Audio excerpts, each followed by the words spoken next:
Warning! Warning! This podcast contains spoilers. Listen at your own risk.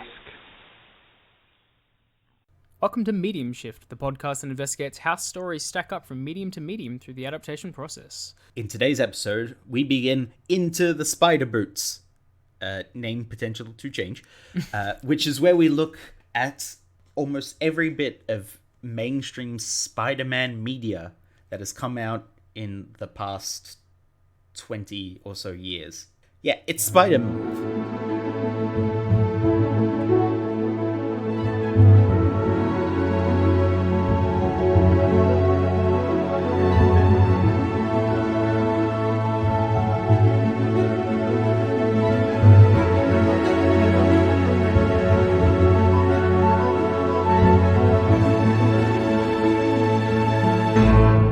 Welcome to Medium Shift. I am Chris.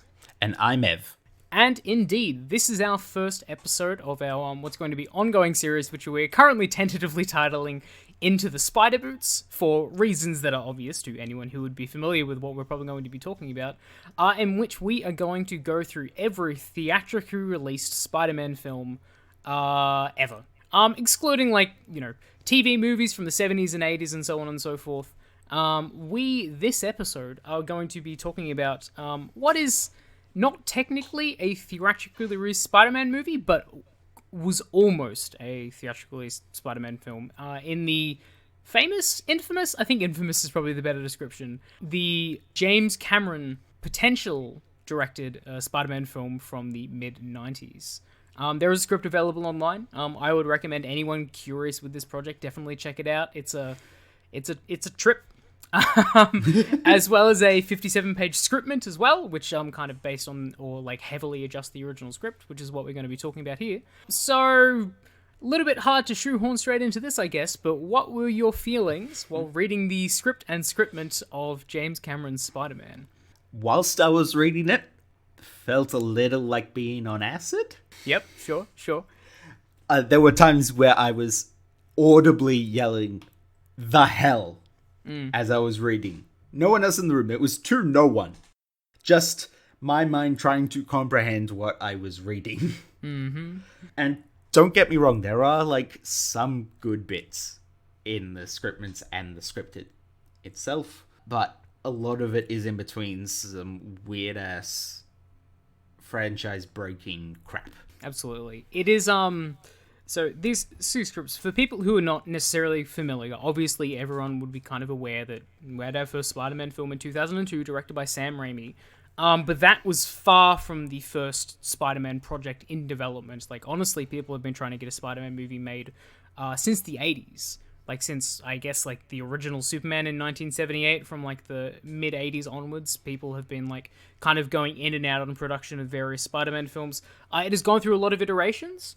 But specifically what we're talking about here is a script that has been leaked, that was originally going to be made by Canon Films, who also made Superman 4, Quest for Peace, which I think kind of shows a little bit, which at one point, I believe in 1993, was going to be directed by James Cameron, who originally submitted this script and then a year later submitted a scriptment, which is kind of basically his vision for the film based on this original script. So there's a lot of kind of complexities around the way this script panned out, the fact that it wasn't made in the end, obviously. A lot of different facets of litigation and people on board and people not on board. Apparently Arnold Schwarzenegger at some point was supposed to play Dr. Octopus and Leonardo DiCaprio was going to play Spider-Man and so on and so forth. But I think, similar to you in that I think these are bad, especially the Canon script, I guess we can refer to it as the original script. But I also feel like they're kind of weird microcosms of the times they were written, particularly for superhero films. I feel like the Canon script is so kind of in the same vein of the bad Superman sequels. It reminds me of Superman 3 and Superman 4, and they're kind of really wacky and out there with strange science fiction concepts and catchphrases and sidekicks with weird names like Wiener, because sure, why not? Whereas James Cameron's scriptment feels like more of a spoof of Batman. 89's Batman kind of came out, set the world on fire for a bit, and then that kind of defined the image of superheroes from going on from that. So I think both of them are not good, and I don't know if they would have made good films, but I still think they're really interesting as like kind of time capsules almost of like, this is what people were thinking about superhero movies at the time, so yeah. Yeah, exactly. Not even like just superhero films, but films in general at that time. It was a great, like the James Cameron scriptment. There were times I was going, this feels like it's come straight out of a 90s bad teen movie. Mm-hmm. Of course, you have the classic love triangle of the girl with no agency and no direction, trying to choose between the lovable sex pest and the domestic abuser. Jesus Christ. That's one hell of a way to describe it. But I cannot contest that. And unfortunately, that was a thing that felt surprisingly more common in the 90s in films. I mean, seriously, honestly, Revenge of the Nerds has a lot to answer for. Yeah, it's bad. And not only that, but like there are cultural aspects to the script that are just whoof in hindsight. There's literally one time when Liz Allen, which is the love interest in the Canon script, is described at a Halloween party wearing an Indian princess in a mini dress costume. Mm-hmm. And her roommate, who was dressed as a harem girl. Yeah. That wouldn't fly today. No. And just for my own comfort, the James Cameron scriptment has one too many mentions of Trump in it, honestly. Yeah. There are 2 mentions of Trump, isn't there, if I remember correctly? Yep. The villain is basically a spoof of Trump, which just... Yes. I was the same. Reading that today, I'm like, this takes on a very, very different context. But I think it does kind of speak to the fact that these scripts are like... It's hard to separate them from the time that they were written, and the way that, like, films... Superhero films, as you know, like, teenage movies as well, and both of them very much so, just kind of hard to get away from, so... Also, they are so abundantly clearly written by old white dudes. Oh, really? What gives it away? Just to pull out one of the quotes I read in the scriptment version. So this is actually... So the Canon script that went through so many rewrites through so many people in many different times that honestly you can't attribute it to James Cameron. However, the scriptment was very much James Cameron, and it's very clear that he wrote it when you have lines like, Spider-Man ain't no white dude, he too down, what I'm saying, you see his moves, he definitely a brother. He has like a whole half a page describing like, oh yeah, every cultural identity in New York wants to claim Spider-Man as their own, in these weird kind of like... Italians think he's Italian, and black people think he's black, and white people think he's white, and gays think he's gay. Yep, that's as someone who fits 2 of those groups quite neatly, I do not like thinking that my role model should be a straight white dude that I can just pin my ideas on. That doesn't sit right with me. Yeah, I mean, like... There is something to be said about superheroes being these mythic figures that you can kind of project onto. Like, there's a really great talk that Mark Hamill has regarding Luke Skywalker that says, if you want to interpret Luke Skywalker as gay, then he's gay. Like, that's totally your prerogative. It's a different thing to explicitly have the character be a white, straight man overtly in the rest of the story, but yet for this one specific moment saying, oh yeah, but he represents all of, like, the love and adoration of all these different marginal groups is, like... I don't know, kind of strange and doesn't really work. Feels a little white saviour-y. Yeah, that's a good way to describe it, I think. I think it just feels, I don't want to say insensitive, but tone deaf, which is not great. And I think that's far from the only example in both of these scripts. So, if you want, we could start with the Canon script and kind of go through that piece by piece before we start jumping all over the place. As I kind of noted, like Canon used to be actually a really prestigious studio back in the 60s and 70s, but in the 80s, they were more renowned for churning out cheap crap, essentially. That is what Superman 4 is. They were, at the time that a lot of these scripts and the rewrites were being done, they were going through significant financial troubles. That's one of the reasons there were so many rewrites, because there were very often script budget cuts, which means that they had to change the script and tone things down and so on and so forth. The version that is online, I'm not entirely sure where that kind of fits in, but I think it was one of the earlier scripts, considering they do some pretty high budget things in there for an 80s movie. I mean, it literally has like a a building flying up into space in the third act, which is a whole thing. But at the very least, yeah, this was kind of went through a whole variety of like different iterations, as basically people thought it was basically going to be another superhero hit. Hilariously though, this isn't the very first original Spider-Man script. I want to mention this one quickly, because the first Spider-Man script was written by someone who had no idea who Spider-Man was and thought he was just a version of the Wolfman. So I don't remember the exact details, but apparently it was based around a guy who got caught in like a nuclear testing site, kind of like a cross between the Hulk and a werewolf, and got bonded with a spider and turned into this monstrous half-human, half-Spider-Man who runs across the landscape terrorizing people. Until Stan Lee covered in hair with 8 legs. Yeah, exactly. Real body horror. Yeah, absolutely. Which is just like... I mean, if you know nothing about the character, I kind of get why you would think that based on the name, but I mean, come on, man. If you're going to adapt something, like, do the bare minimum worth of research, right? I believe Stan Lee actually stepped in to stop that project happening. He said, like, no, we want something closer to the actual idea of Spider-Man rather than just using the name. So, which I think is what originally led to the Canon script, because obviously still a lot of very weird things it does to the Canon, ironically, but much closer than the man spider from Mars or something. Yeah, there's I read a great little quote from Scott Lever, who was not only the original idea for who they wanted to play Spider-Man when he was in the original script show, he was a bit older.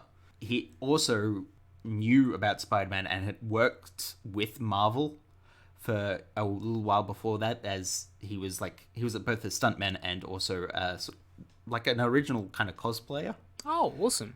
Yeah, great. And he would like appear in photo covers of Spider-Man comics as Spider-Man, because he was like, and would be like a body double for a lot of like those illustrations and things. Sure. So he was part of Marvel and was keyed in on a lot of this script writing, and he's quoted as saying Ted Newsom and John Brancato had written the script. Yeah, it was good, but it needed a little work. Unfortunately, with every subsequent rewrite by other writers, it went from good to bad to terrible. That probably sounds about right. Cutting a budget in a superhero movie would probably do that, I think. Yes. But it also makes me think that possibly this script was a few rewrites down the road. Possibly, actually. You could be right. I mean, it does make me curious to see what script he read, like the very original one, because, like, I don't... there are elements in this that I think are salvageable at the very least. Others that I am, quite frankly, not too sure about. Let's just talk about the script itself, so basically what we've read. Yes. In this version, the villain is Dr. Octopus, or Doc Ock as he's immediately referred to. He has a catchphrase, which is okie dokie. He says okie dokie just over and over again. Sometimes he'll yell at his individual words like okie dokie. Yep, okay. He has a sidekick called Wiener, who in this iteration is the man who kills Uncle Ben. Because he goes to Peter's home to try and get some, I think, what is it, like some scientific paper or something, which Doc Ock needs to destroy the world.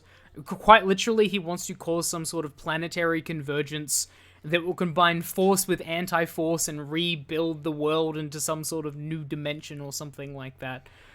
Which, of course, Peter the teenager figured out, which is why he sends his henchmen to go get it, because sure, yep, why not? Oh, and the other thing as well, he doesn't refer to his arms as arms or anything like that. They're very explicitly in the script called Waldos.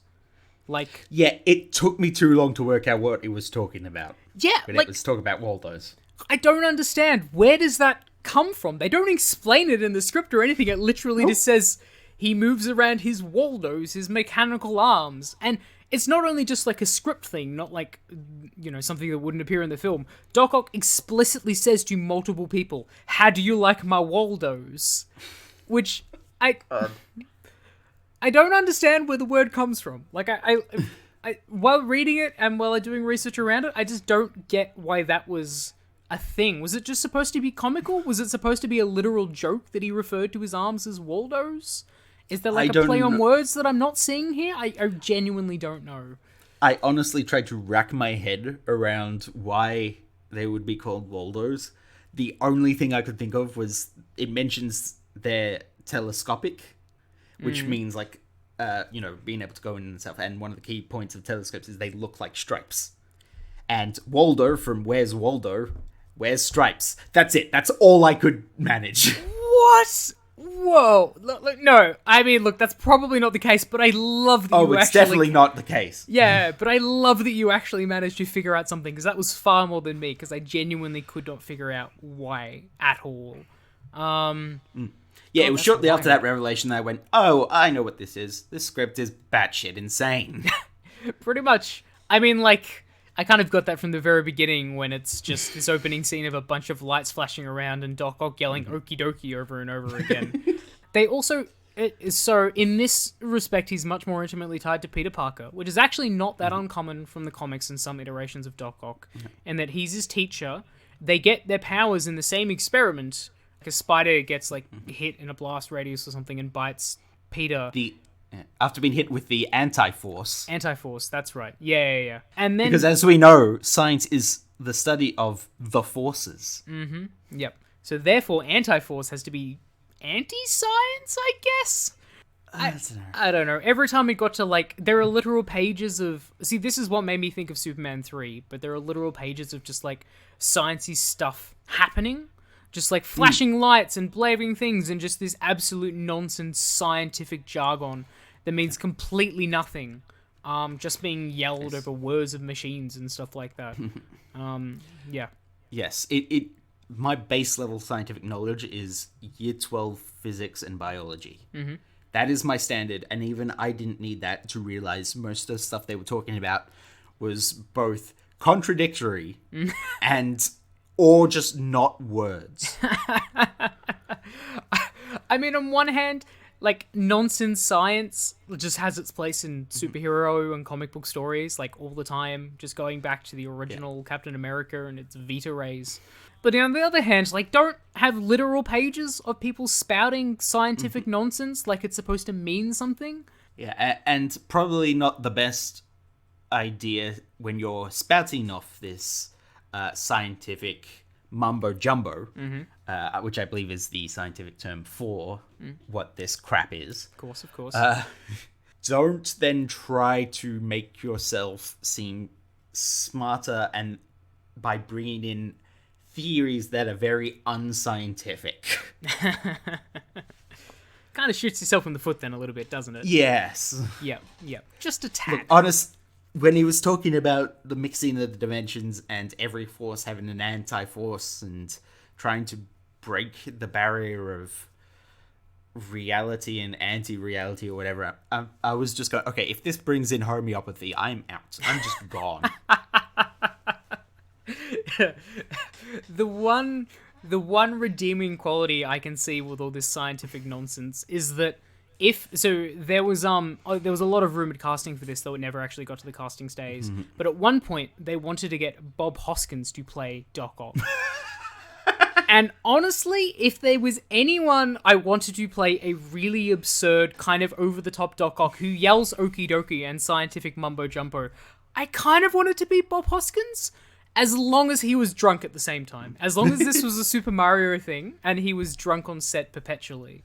I would, like, legitimately want to see something like that. Okay, a little bit of a tangent, but here's a thought. As we record, there are rumors of the next Spider-Man being made with Tom Holland, of course. Yep.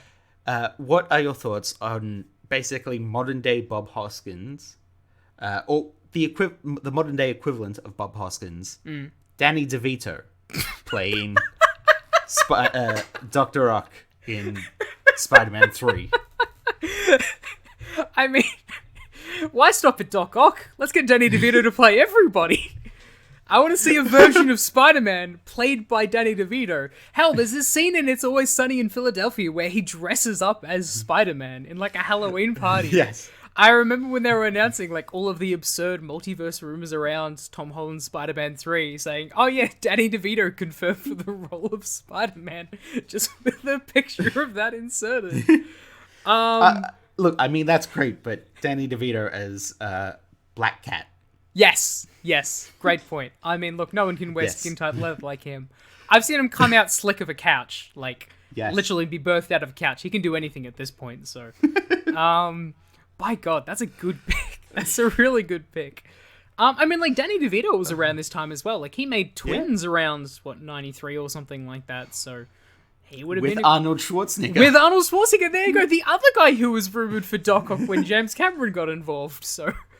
It's all connected. It's all connected. Oh, that's very good. Yeah, but I mean, like, as bad as the script is, I could see that it almost becoming some sort of, like, weird cultish...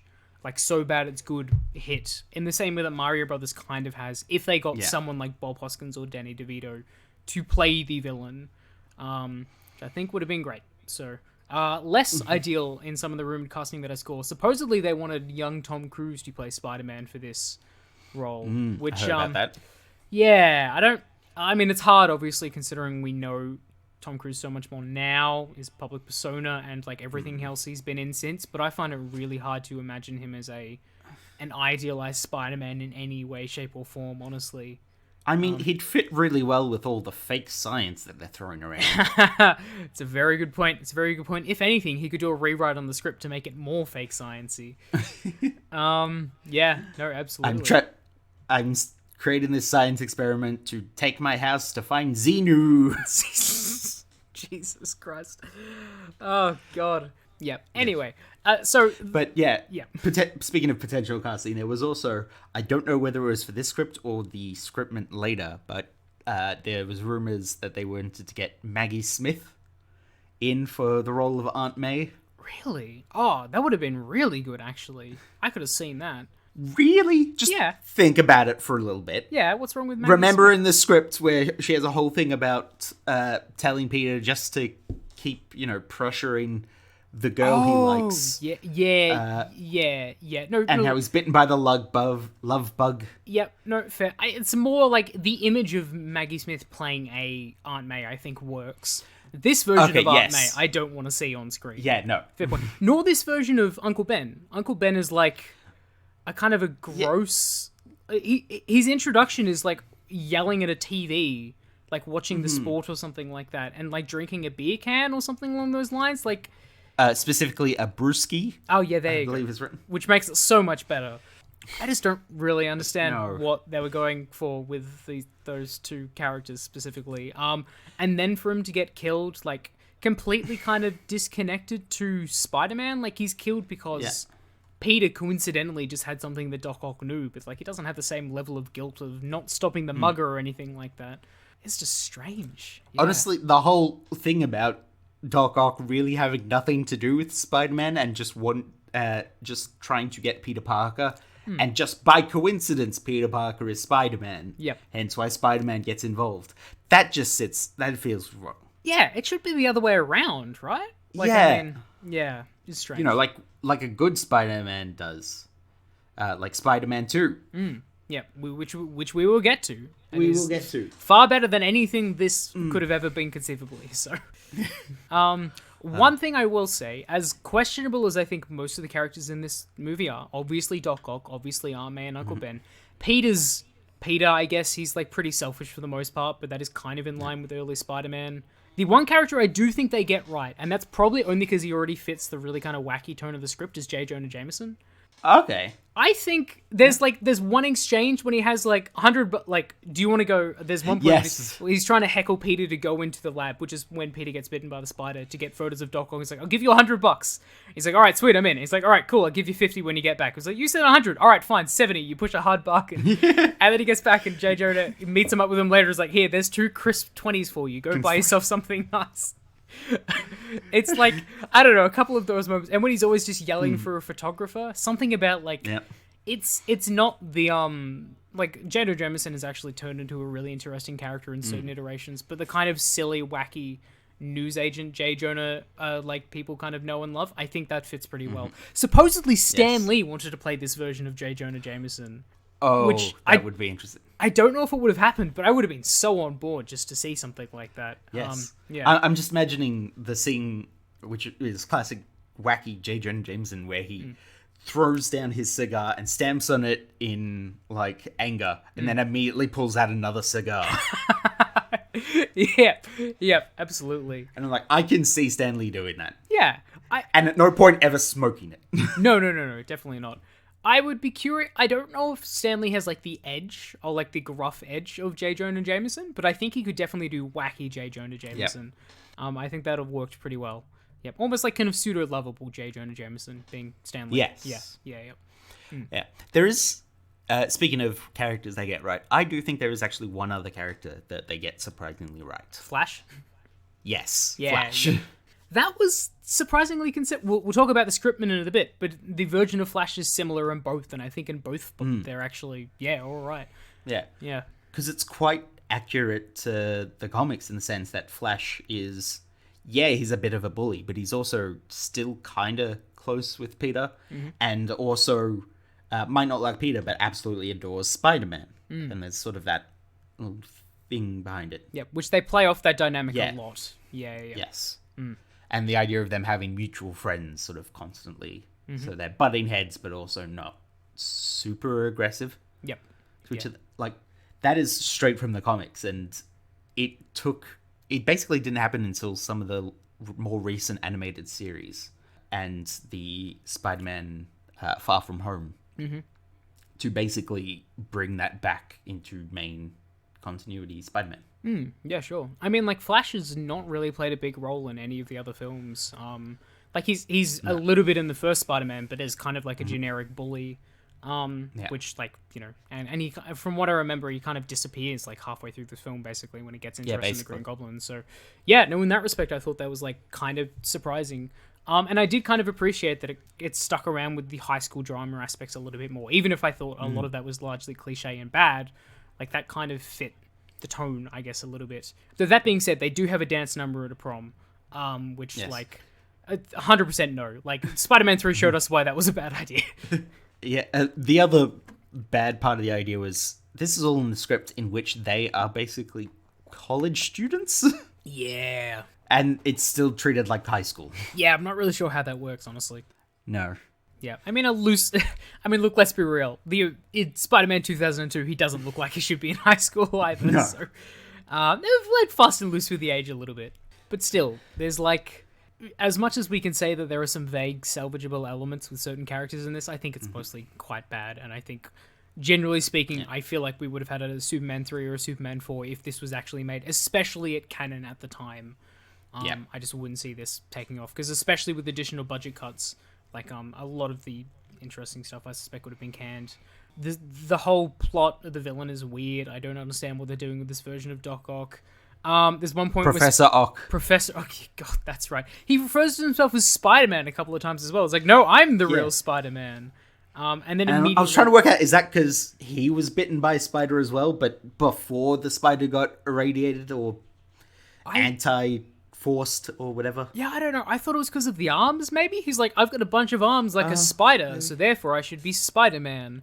Even though everyone referred to him as Doc Ock or Dr. Octopus, even before he had the Waldos. Himself. Including himself. Even before he got the Waldos attached to his back. So, I don't know what's going on. And there was also... Sorry, just to throw in there was also that weird moment where he was, like, threatening Wiener, his assistant, by just going, I could also beat the Crusher, couldn't I? Yeah, that's right. The Crusher being the wrestler that Spider-Man first fights as the Spider-Man character. Yep. In a similar scene to what happens in Sam Raimi's Spider-Man, just so much worse in this script. Yeah, a little bit. He meets, like, the most quintessential sleazy talent agent person imaginable. It's like, hey, Spider-Man, I'm going to make you a star. Yeah, see? It's pretty much that tone. And then that leads to him becoming essentially a celebrity and such before he becomes an actual superhero. Actually, does he fight any crime? No, he does a little bit, I think. I'm trying to remember, but it's mostly him swinging around the city saying, hey, look at me, I'm Spider-Man. Yeah. It's not even until much later that he gets any sort of webbing. Yeah. As well. I didn't even notice that at one point they just mentioned, he's shooting webs now. I'm like, when did he get the web shooters? Like, they just show up at some point. I guess they were part of the costume that, like, his talent agent gave him or something. I couldn't work out if they were meant to be organic or not. No, they mentioned web gizmos a couple of times, so I'm pretty sure they're they're not organic, but I just don't know where they come from. Well, I think because I'm mixing up with the scriptment a bit as well, because the scriptment That was very clear very that they're organic. Oh yeah, yeah. And he fakes the web shooters Yep. for some reason. Which is a interesting Yes. idea. But yeah, there's just not enough actual discussion about the web shooters at all for me to work out any of it. Mm-hmm. He has gizmos, but also possibly could be organic, and they show up with no explanation. Yep, just at some point he's whipping around webs. Yep. Sure, why not? At one point he's like, so there's a bunch of like weird like just moments during the script that feel fine when you're reading it, but if you think about it out of context is strange. Like there's one point he gets too tired to web swing, and so he just hitchhikes to New Jersey to stop Doc Ock. He hitchhikes to save Uncle Ben as well. At the same time, he also steals a bunch of sport equipment from like a truck that's going by next to him as well. And he's like, oh, cool, I could use some of that. Because sure, why not? Yeah, I thought that was going to play into something. Yeah, like, oh no, Anything he at all. stole something. But no, he literally like, oh cool, I have some sports gear, and he's wearing some sports gear in the next scene, and then it's gone again. So, yep, sure. There's one point where he lands in Flash's car, and he's like, hey, follow that car for me, because I can't be bothered web swinging. And I'm like, cool. I wondered if that was part of the budget rewrite, honestly. Yeah. Just chuck him down into the convertible a little bit, because it's much cheaper. But then they still keep in the whole third act of literally, like, New York being torn apart and a building flying into, like, the sun or something. There's something going on with planetary convergence, and Doc Ock becomes part of the anti-force or something like that. And then he parachutes back down to Earth with Liz using an American flag as a goddamn parachute. Look, I'm going to be honest. As soon as they mentioned real God's heaven as what Dr. Ock was trying to achieve with his science experiments, I kind of noped the hell out. That's probably the time for it, I think. My eyes kept reading, my mind just went, nope. It was basically the scene of the little monkey with the chimes just clanging about. That was all that was going on in my head. I imagined it in a way. The thing is, I can't even think about a specific movie, but you've definitely seen that scene at some point when, in whatever like sci-fi film or superhero movie, where someone has made some big experiment and it's getting out of control, and someone yells, "Shut it down!" and the person's like, "No, it's so beautiful," and they get like kind of absorbed into a sky beam or something like that. Yep. Like, I feel like I've seen that in 100 films. Ironically, mostly films released after this movie would have been released, but like still the same tone. Yep. Yeah, no, it's real weird. Is there anything we want to say regarding this original script before we get onto the scriptment? No, I think we should just move on to the scriptment as quickly as possible. Yeah, fair. So basically after this went through like a lot of different iterations. Eventually Canon couldn't really fund the film, and one of the screenwriters tried to pitch the script to Columbia, and then MGM, and so on and so forth. And then I think it was in 1993, just after James Cameron made Terminator 2, it was supposed to be his next film, and he needed to submit a script, I think temporary, just to get the ball rolling or something like that. And he submitted this script, essentially, like an identical version of the Canon script that was being thrown around. But then a year later, he actually submitted a 57-page scriptment, which is kind of like a script, but more along the lines of just describing the tone in certain aspects of the movie, as opposed to actually writing it scene by scene, which included some elements of the original script, but changed a lot of stuff. Yes, so this version, instead of Doc Ock being the main villain with his right-hand man Wiener, I will never not love that. Instead, we have what is essentially Electro, with Sandman as his right-hand man, but with no aspects other than their superpowers kept over from the comics. Yeah. If anything, Electro has more in common with Kingpin. He's kind of a cross between Kingpin and Electro. And a completely different name. He's referred to as Colton Drake, I think. Wait. Yeah, no, Colton Strand, sorry. I think Drake was the villain in the Venom movie, actually. Which is also a questionable Spider-Man movie. But it has almost nothing to do with like Max Dillon, the Electro from the comics, outside of the electrical powers. Same thing, less so with Sandman. The character of Sandman is kind of the same, but he is referred to as Boyd instead of Flint Marko, just a different name again, just because. the tone of this movie is so radically different as well from the original goofiness of the first script. Not only because it was being, made by James Cameron, who is known for more serious stuff like Terminator 2, but also obviously this coming out after Batman 89, when it's like, this is kind of serious, and New York is really grimy, and he's struggling with all these inner demons, and people hate him, and he's being hunted by the police, and so on and on and on. Spider-Man says the F word. He does, yeah. There's a surprising amount of swearing in this, and also a really explicit sex scene on top of the Manhattan Brooklyn Bridge. When Mary Spider-Man was into BDSM. Up. Yeah. There's a lot of bondage in this. He has a wet dream too, which is not something I ever expected to say about a Spider-Man thing. But yeah, no, this actually, surprisingly, I think there are a number of elements of this scriptment that make it into this 2002 Spider-Man film, the script eventually written by David Culp. And one of them is that him gaining his powers is a very overt metaphor for puberty. Literally, it spells out in the scriptment, hopefully this will be seen correctly as a metaphor for puberty and its awakening of primal desires. Everybody goes through this growing awareness that powerful forces are driving them beneath their supposedly rational consciousness. And this is perhaps exemplified by a time where Peter wakes up and discovers that he has literally webbed the bed, in that his spinnerets have kind of gone crazy overnight, and he's just kind of stuck to the sheets, which is, good job, James Cameron. I think we got the metaphor. Yeah. Which, as a metaphor for puberty, I think it's worked fine. I think they hammer it pretty heavily home in this script. I mean, there's teenage hormone horny, and then there's whatever the fuck this is horny. Yeah, literally. And it's a little bit over the top. Oh, God, you want to take it over the top, as I kind of mentioned before, there's one point where he essentially abducts Mary Jane and takes her to the top of the Manhattan Bridge and then webs her up. And then they have sex while he's still wearing the mask, I think. I don't remember, but she doesn't... No, I believe he makes her close her eyes. Oh, that's right.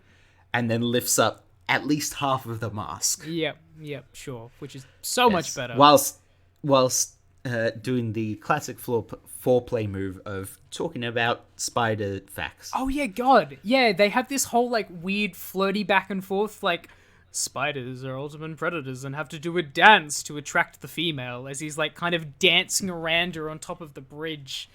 And she's like, oh, I don't know. I feel like the female is very threatened by this, and it's just... I wouldn't exactly call it a back and forth, given it's mainly just a fourth from Spider-Man. Yeah, fair call. And Mary Jane just says nothing. She responds a couple of times, doesn't she? Maybe later. I don't know. A little later. Yep. But one of the explicit moments is as the spider will show her interest with a uncharacteristically passiveness. Yeah, they do hit home the passivity a little bit, don't they? Yeah. Which just feels, spiders may do it, but in the human world, we have a thing called consent. Yeah, I want to say the 90s, but consent was always important. Yeah, and that scene, the tone of that scene is just unpleasant, I think. Yeah. Blatantly. Yeah. Speaking of the 90s, though, as well, very much as the Canon script feels of its time, this feels of its time, not only as a reflective filmmaking, but also the pop culture references that it makes. There's one point when, Peter's talking about how he's ostracized as being a nerd because people say, our MTV culture frowns on people who think too much, which is definitely which is definitely a line written by a boomer. Yeah, in this scriptment, Peter is such a hashtag nice guy. Oh, God, he really is, isn't he? And the back and, his constant back and forth with Mary Jane and all that as well. He's just playing games with her, essentially. Yeah.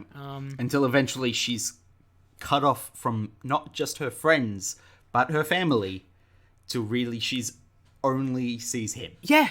They literally say, she gets, reserved and, stops paying attention to her friends and everything like that because she's just sitting in class fantasizing about Spider-Man a bunch. Because, sure, why not? Yeah. God. Speaking of 90s references that have dated very poorly, I know you know exactly what I'm talking about. But this script starts with Spider-Man monologuing on the side of the World Trade Center. And not only that, they constantly cut back to the World Trade Center as like he's looking back on it. And then the third act is set on top of both tops of the World Trade Center.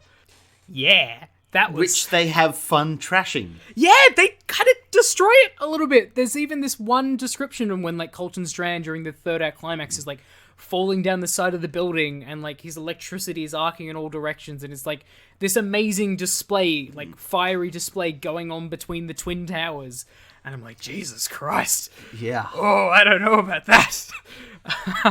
And like obviously didn't know at the time, but a lot of those images take on very different connotations.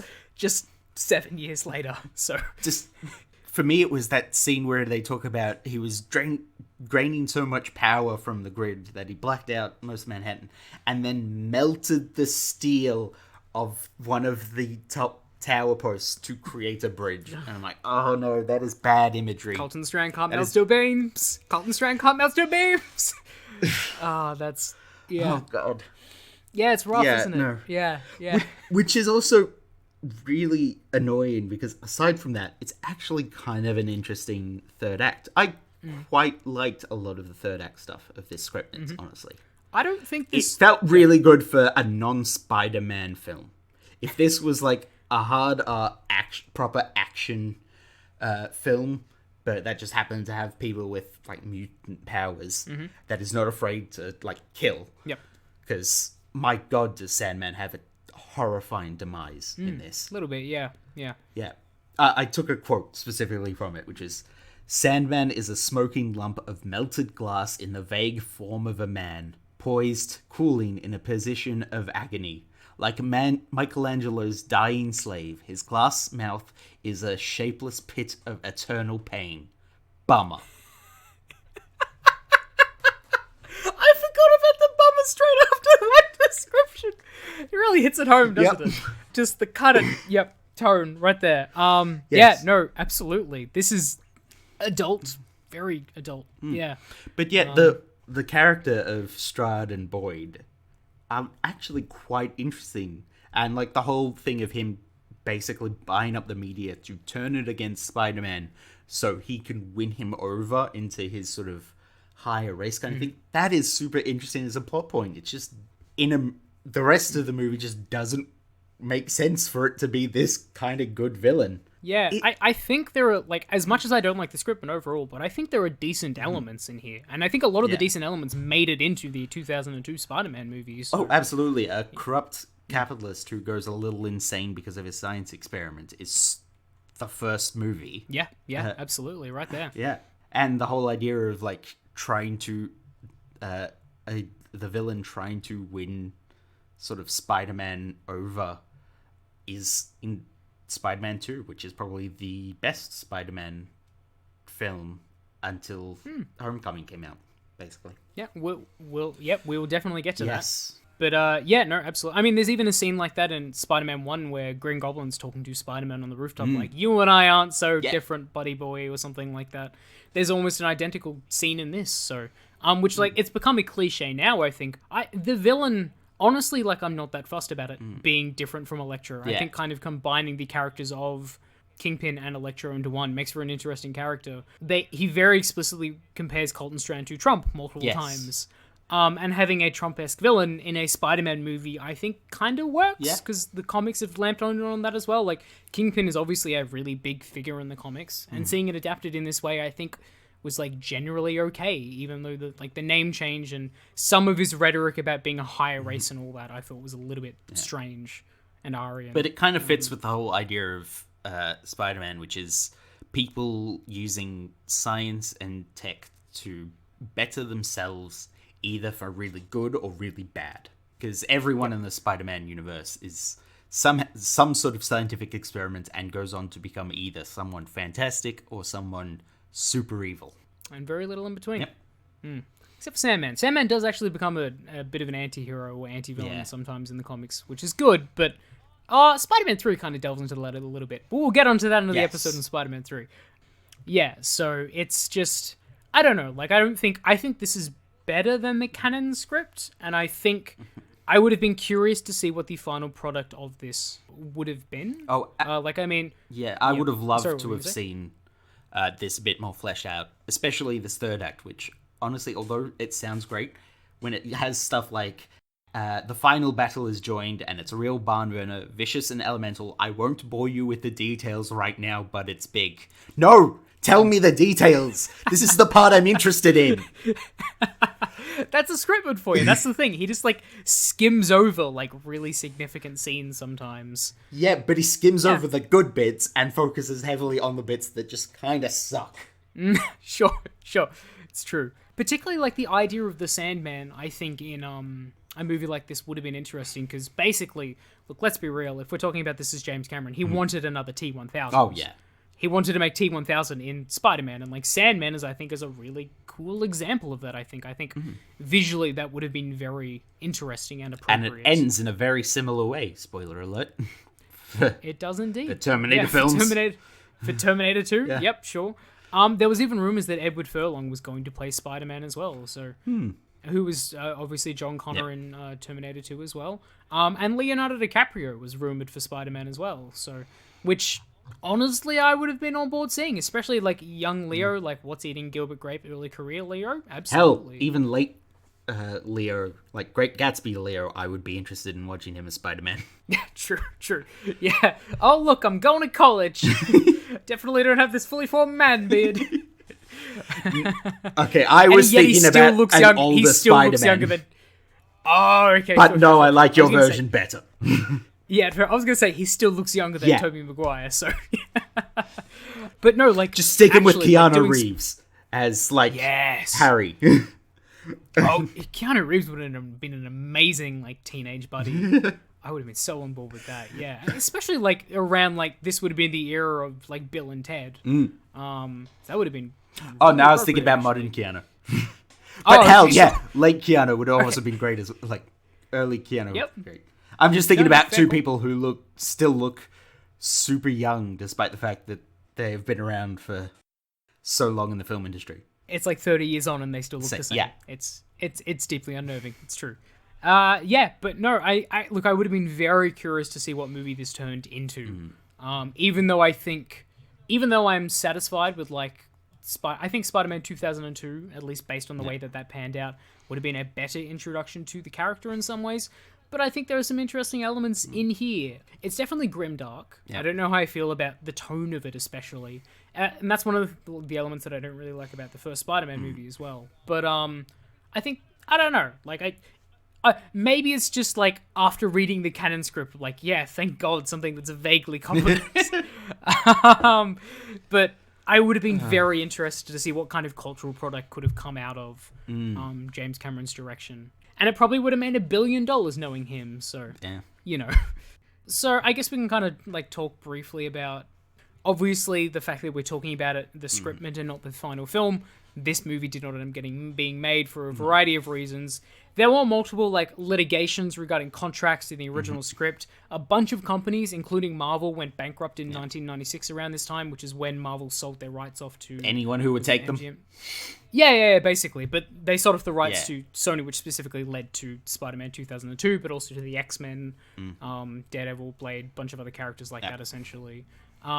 Hilariously, people have talked about this before, but Marvel went bankrupt in 96, sold off all of their most popular characters, but left all of their core Avengers, and then literally 12 years later would start one of the most successful film franchises in, like, movie history based on what was left, which is just wild. Like, I think following Marvel's trajectory over the last 20 years is just crazy, and I think this is kind of indicative of it in many respects. So I don't know, any final thoughts on this script or scriptment before we move into do it differently? Not really. I'm just going over my notes, and all that I've got really left is the scene of Mary Jane saying "I love you" and Spider-Man just going "cool."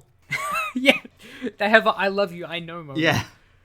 Which is very weird. At one point, during the third act, I think Spider-Man is wearing a rip-off of his own costume that is being sold in stores, because his original costume gets damaged, and he's like, oh, sweet, this costume is actually better than my original, so I'll just buy this. Yeah, there is one scene, or one, like, moment that I found absolutely insufferable during the "We're not so different, you and I" speech between Colton Strand and Spider-Man, when Colton Strand, with electric powers, holds a light bulb over Spider-Man's head, lights it up and says, "Do you get the idea?" which I don't understand how that gets into a screenplay that is so dour comparatively to the rest of it. Hell, it made me laugh just for the wrong reasons. Is that the same scene in which Electra's sort of girlfriend type character slips off her sexy dress to reveal a rubber suit? Oh yeah, that's the one. Yep, because he has like an electrical Midas touch Yep. and like electrocutes anyone he touches, and then proceeds to, I guess, kill her and then restart her heart, which he does a lot in this movie actually. Except for that one time where he is in too much of a rush and just forgets, apparently. Oh yeah. Oh Jesus Christ. But just the scene of her, like, just watching a 90s audience of, like, horny teens, just watching this lady, which is described as hot, hot, hot in the script, watching her reveal a sexy dress to just reveal rubber. Just a lot of rubber. That is a hilarious image to me. It's a fair point. It's a hell of a tease and surprisingly less misogynistic than everything else in both of these scripts. Yes. No, good point. Well, then at the very least, I don't know how to segue into this, but how about we go into do it differently? Let's do it. Jingle, jingle, jingle. Jingle, jingle. Okie dokie. Do you want to go first? Okay, or shall I? so here's my idea. Instead of James Cameron, you get Sam Raimi. The guy who made the Evil Dead movies? Yeah. No, that's such a bad fit for Spider-Man. He's not made anything like that. Of course, before. you give it a few years, say the 2000s. After he's come out with Spider-Man 1 and 2, you create something closer to this with Sandman and Electro, Capitalist, and there you can really start leaning into like a darker Spider-Man, which they were going for anyway, kind of thing. But you can skip over origin stuff and just focus on corrupt capitalist who's making his way to the top with all this power and dealing with like horrifying enemies that dissolve into sand and stuff. But you get the guy who is renowned for wacky horror to make it. Like, go watch those Evil Dead movies and tell me that wouldn't be great for this script. Oh yeah, totally. Yeah, those Evil Dead movies are really, really good, especially Army of Darkness. Yeah. So this is just an alternate Spider-Man 3, essentially, right? Yeah, basically. You could even, if cool. you really want, make it like start setting up a sort of multiverse if audiences are ready for that at that time by saying this is an alternate Spider-Man. But you know, I don't know. In 2006, it might Yeah. be you might be too young for this, but your kids are gonna love it. yeah. But yeah, so I reckon this would actually be a better Spider-Man 3 scriptment than the Spider-Man 3 we got, which we will discuss in a future episode, honestly. We will indeed. Yeah. So that's essentially Fantastic. my do it differently. I actually really like that idea, honestly. Like, take the best element of what we thought, which was kind of the interpretation of the villain, and then chuck it in Spider-Man 3 compared to all the weird symbiote stuff and amnesia subplots. Not a bad idea. Yeah, very cool. Hilariously, I am going the complete opposite direction historically to you, in that I want a further into the past. further into the past. In that I want a Spider-Man movie made in the 80s, after Superman 1 and 2 have come out. Like, the zenith of, like, superhero movies are trying to, like, you know, finally hitting the big time, I guess, for the first time. And have John Hughes make it. Ooh, yes. Like, it works really well, doesn't it? I mean, like, not only does, like, Spider-Man Homecoming and Far From Home owe such a massive debt to the original John Hughes movies, but like setting it at that time with like a director which has such an interesting perspective on, like, obviously, you know, teen angst and everything like that, which is really present in a lot of these scripts, at a time where superhero movies are not defined by really silly things like Superman 4, and kind of lean into the more like kind of idealized, optimistic, mythic status of the original Superman movies. I think that'd be great. I mean, like, you know, John Hughes is already misogynistic enough to, like, do these scripts justice, so that's the other thing. Like, some of his movies have not aged incredibly well, but I think if you were to make a Spider-Man movie before Spider-Man 2002, but after the original Superman movie, like, I think that's the way you do it, so... I could see Molly Ringwald as Mary Jane. Yeah, that'll work, doesn't it? I would love to see Michael J. Fox as well as Spider-Man. I Yeah. think that would be real good casting. Yeah, no, I think I think that'd be very cool to see. with not really using any of the canon script, because theoretically in this timeline, the canon script was written afterwards. Yeah. But yeah, I think that'd be a great idea. Oh, but just think, with Canon then getting the rights to Superman after creating this, which sounds like a much better franchise, which will probably help them, which means we could possibly get an actual live-action adaptation of Spider-Man vs. Superman, the comic series. Imagine that. I don't actually know that comic series very well, but I imagine it doesn't end well for Spider-Man. They end up teaming together to fight, I think it's Lex Luthor and Doc Ock. Really? Yeah. No. Surely a versus like comic book storyline wouldn't have the superheroes teaming up to fight a greater foe at the end of it. That would never happen. No, of course not. Anyway, so what have you got to recommend us to cap up this episode, Ev? So, honestly, at the moment, I had stuff planned, but I kind of just want to make sure people go watch John Hughes films. Oh, okay. Now that you've mentioned it, Yep. I'm just fair. you know what? Any in particular, or? Probably stick with my favorite, Ferris Bueller's Day Off. Mine too. Although Breakfast Club is also pretty high up there for me.